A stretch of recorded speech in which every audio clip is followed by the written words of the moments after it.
Good morning, everyone. Good morning and welcome to what is the first and hopefully not last Decolonizing Psychology Conference at the University of the Western Cape. My name is Serena Isaacs. I am from the Psychology Department here at UWC, and I'm very privileged to be here with all of you this morning and that you've taken the time to come and share your ideas and your views. I'm standing up here both as part of the alumni, staff, and as part of a very amazing group of people who's worked very hard to make this event a success. It is also my privilege to introduce you to another psychologist by training, previously from the Department of Psychology at UWC.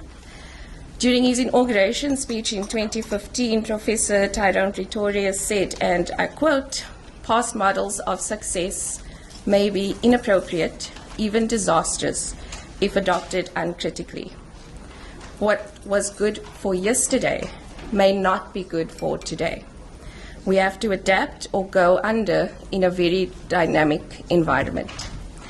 I think that that message is very fitting for today and for the next 2 days, and so I'd like to introduce you to our Rector and Vice-Chancellor, who will be officially opening this towards a decolonial psychology, theories from the Global South International Conference. Thank you.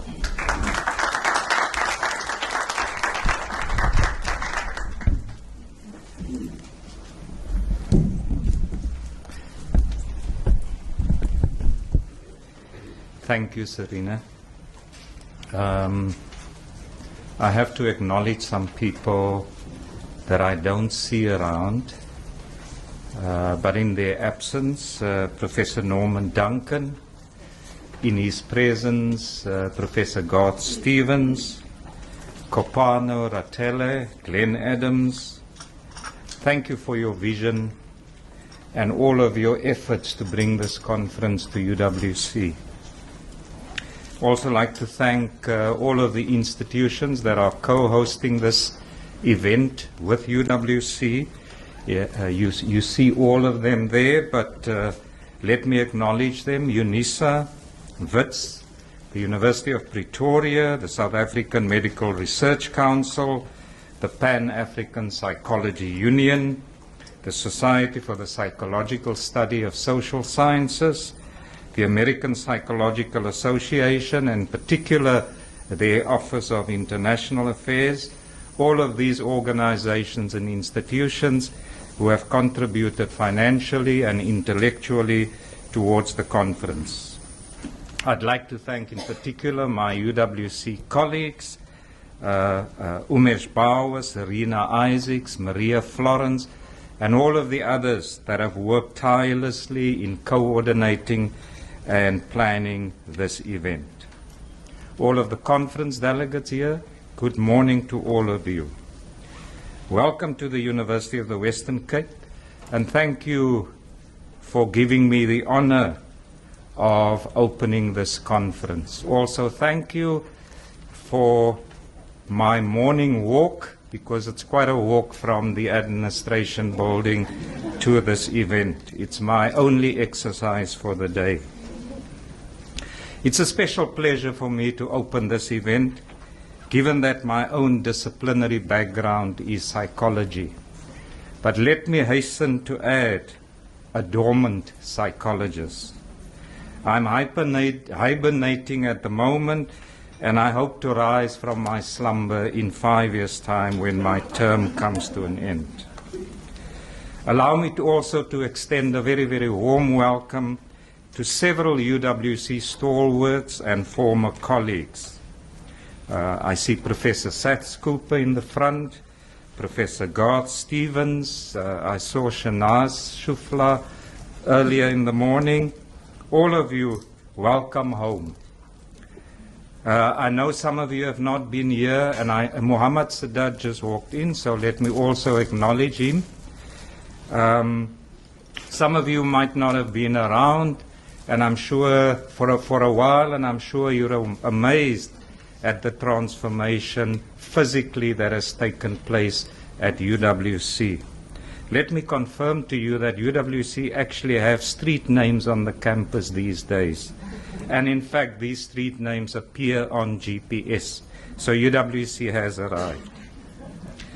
The timing of this conference is exceptional because it was in January 1994, 25 years ago, that the Psychological Society of South Africa was established on this very campus.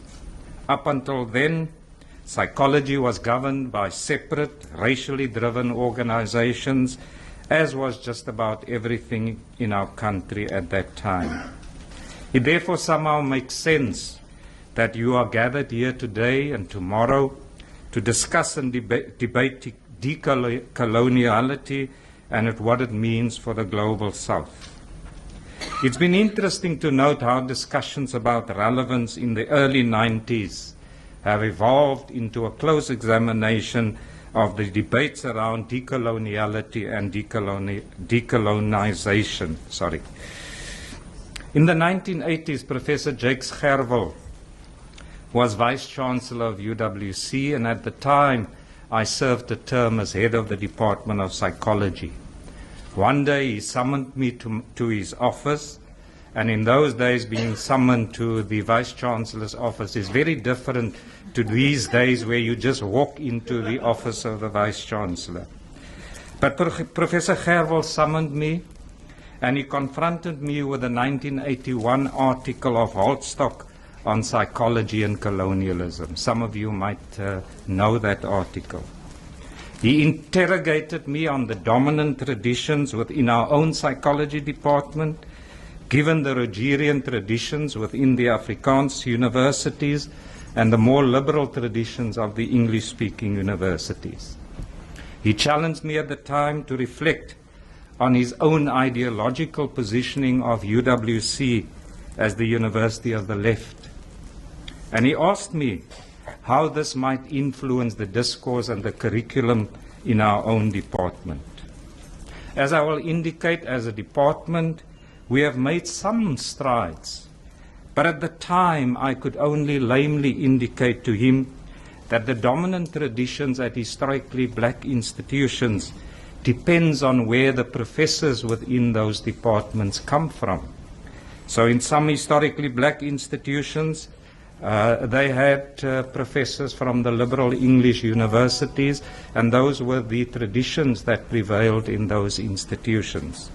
At UWC, we had professors deployed from the University of Stellenbosch and the University of the Free State, and hence the dominant tradition in our own psychology, the department at the time, was very Rogerian. Since then, there has been extensive commentary and critique of the Eurocentric and North American bias by several authors, including many of you sitting in this room. We have yet to translate these critiques and this commentary into a substantial body of knowledge that would guide curriculum planning. This conference represents a major step in that direction. What you will be discussing and debating will be of great interest to us as a university community, as well as to other universities that have grappled with issues of transformation, diversity, and inclusion. As you all know, the student protests of 2015 and 2016 was a watershed moment for universities. It threw a very bright light on the higher education sector and on universities specifically. While the student protest started at advantaged universities and the need for inclusivity with the Rhodes Must Fall movement, it quickly morphed into a much broader movement focusing on fees as well as the curriculum. Within this context in 2015 and 2016, and still up to today, universities was challenged very fundamentally with core issues that we still grapple with today. At the heart of these issues was the need to decolonize and transform education. Key questions included what was being taught in our lecture rooms, how was it being taught, and from whose perspective it was being taught. And this is an ongoing conversation within our universities. Just on Monday in Senate, the Student Representative Council forcibly raised the issue of the slow pace of curriculum transformation. To grapple with this has and continues to require ongoing dialogue and a commitment to change, diversity and transformation. From understanding where our students come from to ensuring an inclusive institutional culture. All of this is particularly important in our current age of upheaval and new and continuing discrimination. It is relevant when we see presidents talking about walls to keep people out, and prime ministers saying they have absorbed enough of the world's refugees and unwanted.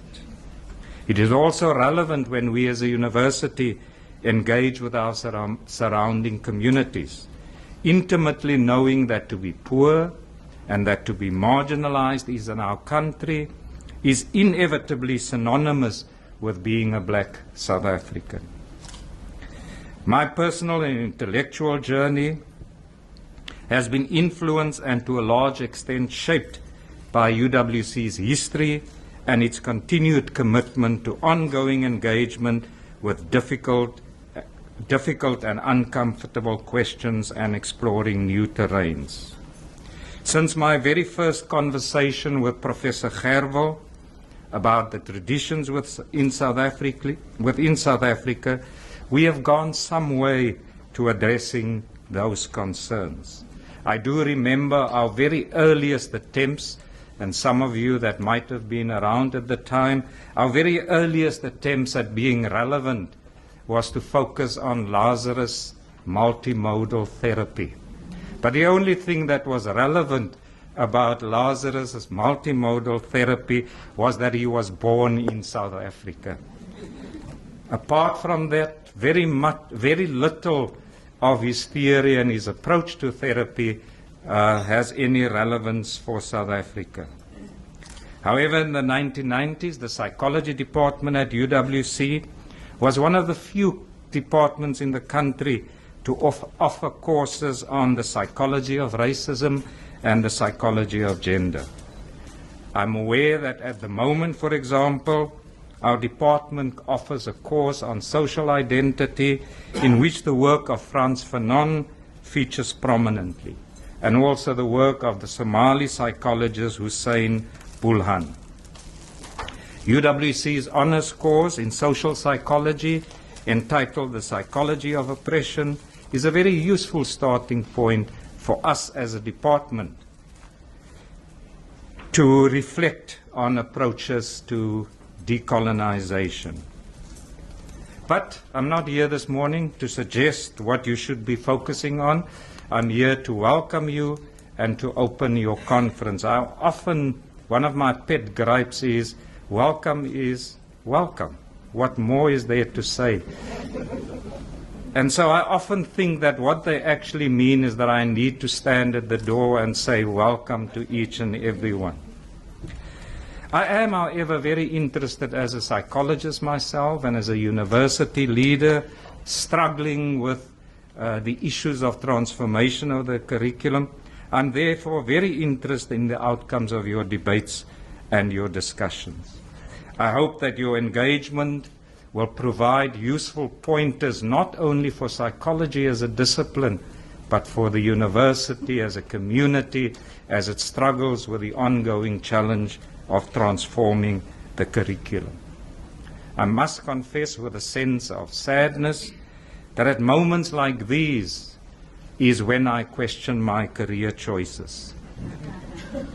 My colleagues will for the next 2 days be enjoying stimulating intellectual conversations, will be engaging in panel debates, and I have to go to the Audit and Risk Committee and I have to explain to them how we are managing risks within the university, inevitably being lambasted for not managing risks properly, and I have to explain to them the steps that we are taking against cybersecurity. As if a psychologist, even a dominant psychologist, knows anything about cybersecurity. I look forward to the learnings from your discussions and your conference, and I personally want to wish you well with your conference. Thank you and welcome.